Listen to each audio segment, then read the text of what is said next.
Hi అండి. Hello అందరికీ. ఎలా ఉన్నారు? అందరూ బాగున్నారా? అందరూ బాగుండాలని ఆ దేవుడిని మనస్ఫూర్తిగా కోరుకుంటూ ఈరోజు వీడియో అయితే స్టార్ట్ చేశాను. ఈరోజు వీడియో వచ్చేసి సగ్గుబియ్యంతో సేమియా పాయసం ఎలా చేసుకోవాలో చెప్తానండి. మనకి ఎంతసేపు పాలు విరిగిపోకుండా అలాగే సేమియా చిక్కబడకుండా ఎలా చేసుకోవాలో చెప్తానండి.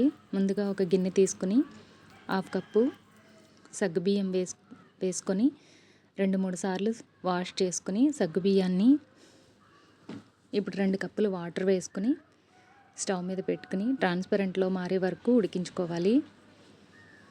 ఉడికించుకున్న ఈ సగ్గుబియ్యాన్ని ఫిల్టర్ చేసుకోవాలి.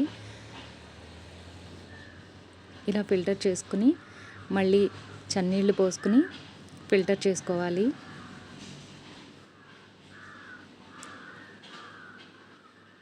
ఇలా చన్నీళ్ళు పోసుకుని ఫిల్టర్ చేసుకుని పక్కన ఉంచుకోవాలి. స్టవ్ మీద ఒక గిన్నె పెట్టుకుని 2 టేబుల్ స్పూన్ నెయ్యి వేసుకుని గుప్పెడు జీడిపప్పు అలాగే గుమ్మడి గింజలు వేసుకుని దోరగా వేయించుకుని పక్కకి తీసుకోవాలి.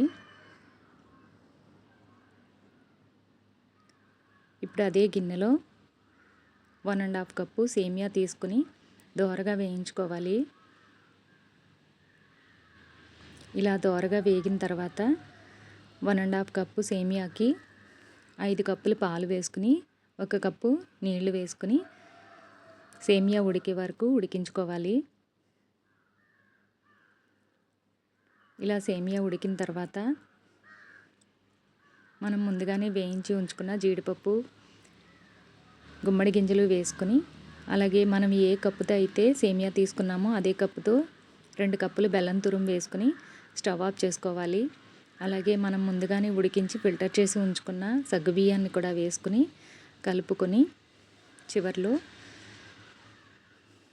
ఇలాచి పొడి వేసుకుని serve చేసుకోవడమేనండి.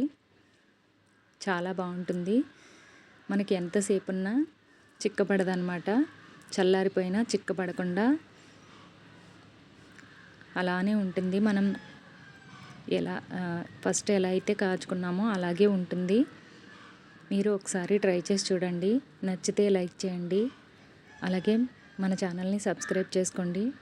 Thank you for watching.